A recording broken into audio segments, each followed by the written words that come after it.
नमस्कार मंडळी, स्वागत आहे.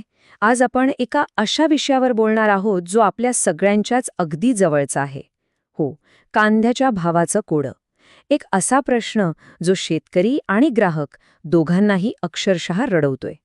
शेतात इतका स्वस्त मिळणारा कांदा आपल्या घरात येईपर्यंत इतका महाग का होतो? चला, आज याचाच छडा लावूया. पण हा सगळा हिशोब समजून घेण्याआधी एक छोटीशी आठवण.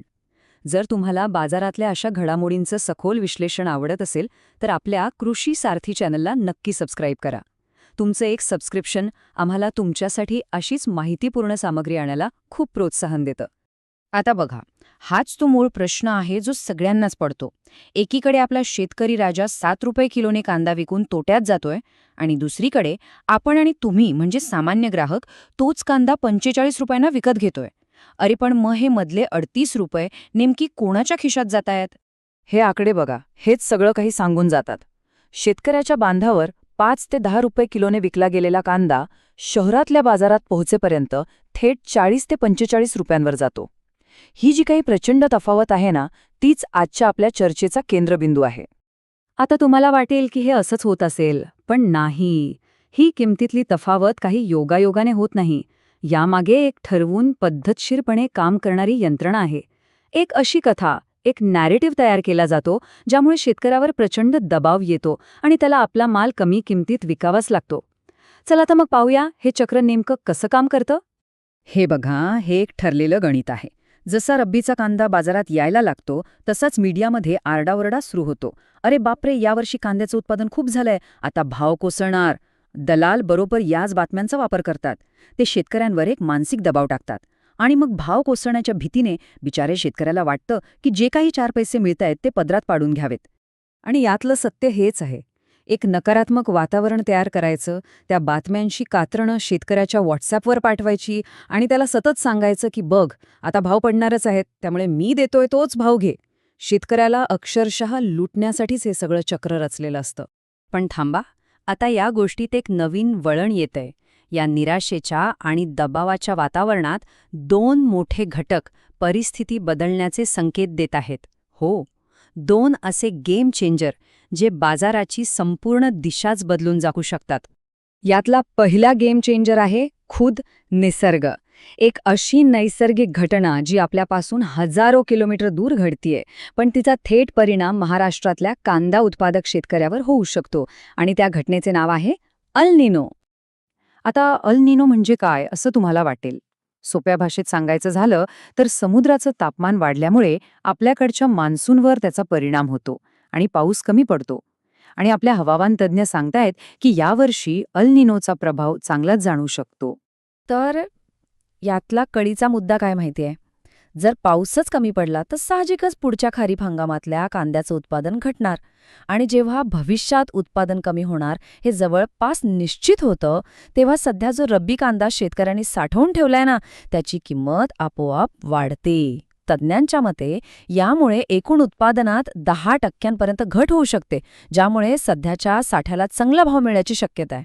चला आता दुसऱ्या गेम चेंजरकडे वळूया. हा बदल निसर्गातला नाही तर आपल्या शेजारच्या देशातल्या राजकारणातला आहे. बांगलादेशमध्ये झालेल्या सत्ता बदलाचे थेट आणि सकारात्मक परिणाम आपल्या कांद्याच्या निर्यातीवर कसे होऊ शकतात ते आता पाहूया. झालं असं की मागच्या काही काळात बांगलादेशमधल्या भारतविरोधी सरकारने आपल्या कांद्यासाठी त्यांचे दरवाजे जवळजवळ बंदच केले होते. पण आता तिथे सत्तापालट झालाय. तारेक रहमान यांच्या नेतृत्वाखाली एक नवीन व्यापारस्नेही सरकार आलंय आणि त्यांच्याकडून आर्थिक संबंध सुधारण्याची अपेक्षा आहे. हे आकडे बघा म्हणजे तुम्हाला धक्काच बसेल. भारतातून बांगलादेशला साधारणपणे 9 ते 10 लाख मेट्रिक टन कांदा निर्यात व्हायला पाहिजे होता. पण मागच्या सरकारच्या काळात तो 1 लाख मेट्रिक टनपेक्षाही कमी झाला. यावरून तुमच्या लक्षात येईल की किती मोठं मार्केट आपण गमावलं होतं. पण आता हे चित्र बदलण्याची दाट शक्यता निर्माण झाली आहे. आता प्रश्न असा आहे की बांगलादेशला आपल्या कांद्याची एवढी गरज का आहे?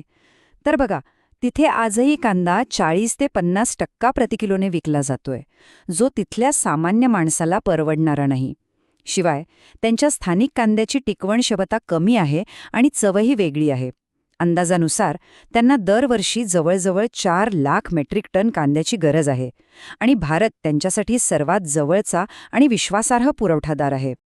चला तर मग या दोन्ही मोठ्या संकेतांना एकत्र जोडून पाहूया. एकीकडे आहे निसर्ग आणि दुसरीकडे आहे राजकारण. या दोन्ही गोष्टी शेतकऱ्याच्या बाजूने काहीतरी सकारात्मक संकेत देत आहेत. पण याचा नेमका अर्थ काय घ्यायचा? तर आपल्यासमोर 2 गोष्टी अगदी स्पष्ट आहेत. एक, अल निनोमुळे भविष्यात कांद्याचा पुरवठा कमी होऊ शकतो आणि त्याच वेळी बांगलादेशची बाजारपेठ पुन्हा उघडल्यामुळे मागणीत प्रचंड वाढ होऊ शकते. आता अर्थशास्त्राचा साधा नियम आहे, पुरवठा कमी आणि मागणी जास्त हे समीकरण शेतकऱ्यासाठी नेहमीच फायद्याचं ठरतं. त्यामुळे या सगळ्यांतून मिळणारा संदेश अगदी सरळ आणि स्पष्ट आहे. नकारात्मक बातम्या पसरवून भाव पाडण्याचा जो खेळ चालतो त्याला आता कुठेतरी लगाम बसू शकतो. अशी आशा करायला हरकत नाही की यावेळेस कांदा शेतकऱ्याला रडवणार नाही, तर त्याच्या चेहऱ्यावर एक समाधानाचं हास्य आणेल. बाजारातल्या अशाच महत्त्वाच्या घडामोडींचं सखोल विश्लेषण तुम्हाला हवं असेल तर आपल्या कृषी सारथी यूट्यूब चॅनलला सबस्क्राईब करायला अजिबात विसरू नका. आणि जाता जाता एक महत्त्वाचा प्रश्न तुमच्यासाठी सोडून जातो. जेव्हा निसर्ग आणि राजकारण दोन्ही घटक शेतकऱ्याच्या बाजूने उभे राहतायत, तेव्हा आपली बाजार व्यवस्था शेतकऱ्याला न्याय देईल का, की पुन्हा एकदा मधले दलालच आपला डाव साधतील? यावर विचार नक्की करा.